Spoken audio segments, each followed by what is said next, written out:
Sir, మా assembly సమావేశాలకి మాజీ ముఖ్యమంత్రి జగన్మోహన్ రెడ్డి గారు ప్రతిపక్ష హోదా ఇస్తేనే వస్తానని చెప్పి అంటున్నారు. దీనిపై మీ కామెంట్స్? ప్రతిపక్ష హోదా అన్నది ఒక కాన్సెప్ట్. సాధారణంగా ఏంటంటే మొత్తం సీట్లలో 10% సీట్లు కనుక మీకు వస్తే ఆ పక్ష నాయకుడికి ప్రతిపక్ష హోదా ఇవ్వడం అన్నది జనరల్గా సంప్రదాయం. ఒక మన లోక్సభలో ఈ విధమైన నియమావళి పాటించడం జరిగింది. కాబట్టి ఇక్కడ కూడా ఏంటంటే వాళ్ళకి 11 సీట్లు రావడం వల్ల సుమారుగా 18 సీట్లు వస్తే అప్పుడు ప్రతిపక్ష నాయక హోదా వస్తుంది.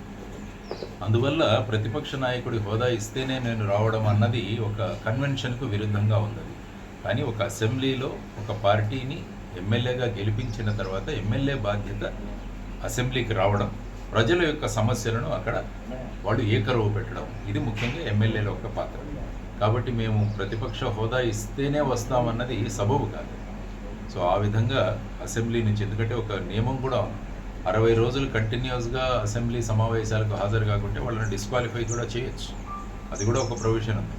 సో ఆ విధంగా కాకుండా ఎన్నుకున్న ప్రజలకు వారి గొంతు మనం అసెంబ్లీలో వినిపించాలి అన్నది చాలా ముఖ్యమైన విషయం. కాబట్టి ఎన్నిక కాబడ్డ ప్రతి ఎమ్మెల్యే కూడా అసెంబ్లీకి రావాలి, పూర్తి సమయం కూర్చోవాలి, తర్వాత ప్రైవేటు బిల్లుల్ని ప్రవేశపెట్టాలి, ప్రభుత్వంలో ఉన్న అనేక విషయాలను తీసుకురావాలి.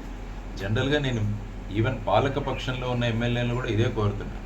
మీరు అధికార పక్షంలో ఉన్నారని చెప్పి మీరు ప్రతిదీ కూడా ఆమోదం చేయాల్సిన అవసరం లేదు. మీకు ప్రజా సమస్యలు ఉన్నప్పుడు మీరు ఎమ్మెల్యేగా మీరు అక్కడ లేవని ఆ మినిస్టర్ నుంచి మీరు సమాధానాలు తీసుకోవాలి మీ నియోజకవర్గం గురించి. మేము పాలక పక్షంలో ఉన్నాం కాబట్టి మేము అడగకూడదేమో అన్న ఇది కూడా ఉంది చాలామంది ఎమ్మెల్యే. మీ యొక్క గొంతు మీ ప్రజల గొంతు కావాలి అన్నది, పార్టీ గొంతులు కాదు, అక్కడ కావాల్సింది ప్రజల గొంతులు వినిపించాలి అసెంబ్లీలో అన్నది కోరుకుంటున్నాం. కాబట్టి ప్రజలు ఎన్నుకున్న ప్రతి ఒక్క వారి రిప్రజెంటేటివ్ ప్రతినిధి అసెంబ్లీకి రావాలి, మండలికి రావాలి, అనేక విషయాలు చర్చ జరగాలి, ప్రజలు ఆసక్తికరంగా చూడాలి మా ఎమ్మెల్యే మా నియోజకవర్గం గురించి ఏం మాట్లాడుతున్నారు.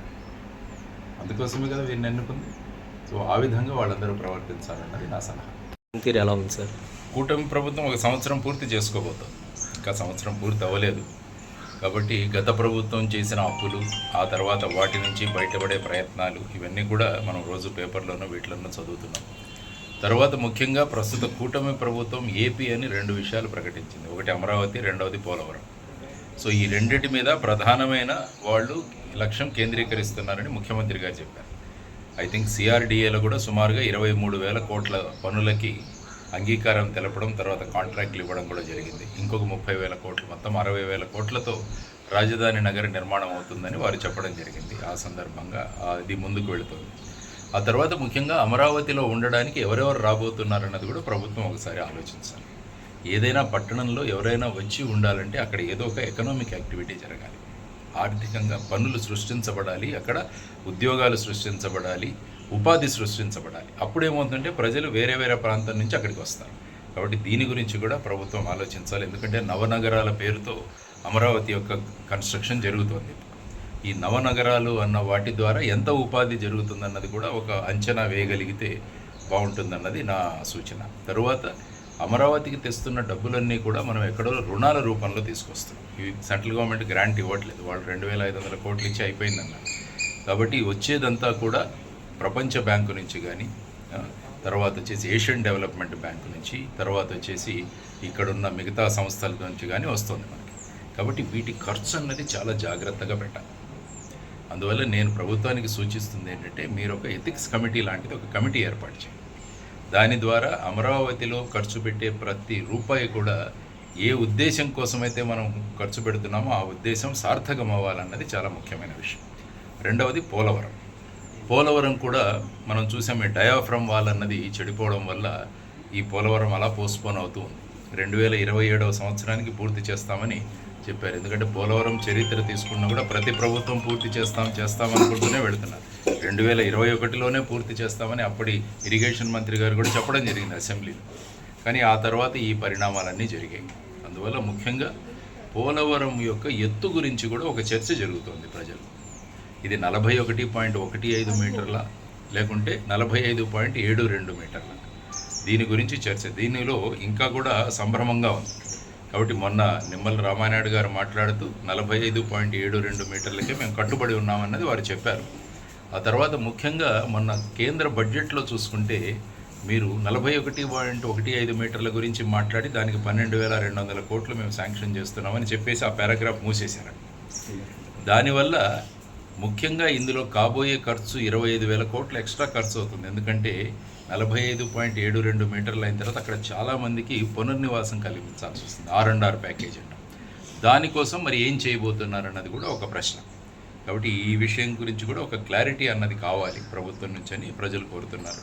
అంటే అసెంబ్లీలోనూ పార్లమెంట్లోనూ మేము మొదటి ఎత్తుకే కట్టుబడి ఉన్నాం అంటున్నారు, కానీ బడ్జెట్ అలొకేషన్ దగ్గరికి వచ్చేసరికి అక్కడ కొంత కన్ఫ్యూషన్ క్రియేట్ అవుతుంది. కాబట్టి పోలవరం అన్నది 41.15 మీటర్లు పెడితే అదొక బ్యారేజ్ అవుతుంది, ఇంకొక రిజర్వాయర్ అవుతుంది. మనం పోలవరం కట్టుకున్నది ఒక బహుళార్థ సాధక ప్రాజెక్ట్, అంటే మల్టీపర్పస్ ప్రాజెక్ట్. అందులో 960 మెగావాట్ల ఉత్పాదన, తర్వాత కుడి ఎడమ కాలువలు, తర్వాత గోదావరి కృష్ణ అనుసంధానం, ఆ తర్వాత వచ్చేసి విశాఖపట్నానికి నీళ్లు, ఇవన్నీ కూడా పోలవరం ప్రాజెక్టులో ఉన్నాయి. కాబట్టి పోలవరం అన్నది ఆంధ్రప్రదేశ్కు చాలా ముఖ్యమైనది. దీని మీద కూడా ప్రభుత్వం కాన్సన్ట్రేట్ చేయాలి. మూడవ ముఖ్యమైన విషయం ఉపాధి కల్పన. ఎందుకంటే మన రాష్ట్రంలో ఉన్నంత చదువుకున్న వాళ్ళు ఏ రాష్ట్రంలోనూ ఉండరు. మరి వీళ్ళందరికీ ఉపాధి ఎలా కల్పించబోతున్నారు అన్నది కూడా ఒక ప్రశ్న. కాబట్టి నిరుద్యోగులు అడుగుతున్నది మా డిఎస్సి ఎప్పుడు మీరు పెట్టబోతున్నారు, ఆ తర్వాత మిగతా వారికి ఏ విధంగా ఉద్యోగాలు సృష్టించబోతున్నారు అన్నది కూడా ఒక విషయం. ఎందుకంటే స్కిల్ మ్యాపింగ్ అన్నది చేసి ఏ ఏ ప్రాంతంలో ఏ ఏ స్కిల్ మ్యాపింగ్స్ ఉన్నాయో వాటిలను బట్టి అక్కడ పరిశ్రమలు తీసుకురావడం, కుటీర పరిశ్రమలు తీసుకురావడం, ఇవన్నీ కూడా అంటారు. ఇంకోటి P4 అన్న కార్యక్రమాన్ని మన ఉగాది రోజు మొదలుపెట్టారు ముఖ్యమంత్రి గారు. Public people private partnership. అంటే సమాజంలో డబ్బులు ధనికులుగా ఉన్నవారు కొన్ని కుటుంబాలను వాళ్ళను దత్తత తీసుకొని ఆ కుటుంబాలను బంగారు కుటుంబాలని వాళ్ళు మాట్లాడారు. కాబట్టి ఇందులో నేను ముఖ్యంగా ఏమడుగుతున్నానంటే ఎమ్మెల్యేలు ఎంపీలు కూడా వాళ్ళు కూడా ఈ P4లో భాగస్వాములు అవ్వాలనేది నేను చెప్తున్నాను. ఎందుకంటే ఎలక్షన్ అఫిడవిట్లో అందరూ ఇచ్చారు మా దగ్గర ఎన్ని ఆస్తులు ఉన్నాయి.